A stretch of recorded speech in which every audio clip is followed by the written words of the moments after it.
Savez-vous quelle est la technique de marquage utilisée sur ce vêtement? Aujourd'hui, on s'intéresse à l'impression par transfert et je vais vous expliquer comment ça fonctionne, comment on obtient ce résultat comme sur ce t-shirt. Et bien, dans un premier temps, on imprime un visuel sur un papier transfert spécial, que ce soit un logo ou du texte.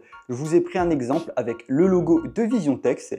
Et comme vous pouvez le voir au niveau de l'aspect à l'arrière, c'est un aspect un peu plastique. Ensuite, on va utiliser une presse à chaud pour transférer le visuel sur notre textile, d'où le nom impression par transfert. C'est très chaud, la machine est à plus de 100 degrés, c'est ce qui va permettre de détacher le visuel du papier et de le fixer sur le tissu. Dans le milieu du sport et notamment du foot, on parle de flocage. C'est le même procédé, il y a juste le nom qui change. C'est une technique de marquage qui a plusieurs avantages. Déjà, on a une bonne qualité visuelle avec une vraie reproduction des couleurs et des détails. Ensuite, c'est une impression à faible coût, que ce soit pour des petites séries ou des grandes séries. Et puis, vous avez une belle rapidité d'exécution. Alors évidemment, il y a quelques inconvénients. L'impression est moins durable que de la sérigraphie ou de la broderie, surtout après plusieurs lavages. Et puis, c'est une impression qui est assez sensible à la chaleur. Il faut éviter de repasser directement sur les flocages. Voilà, dites-moi quelle technique de marquage vous aimeriez découvrir et je vous dis à la prochaine.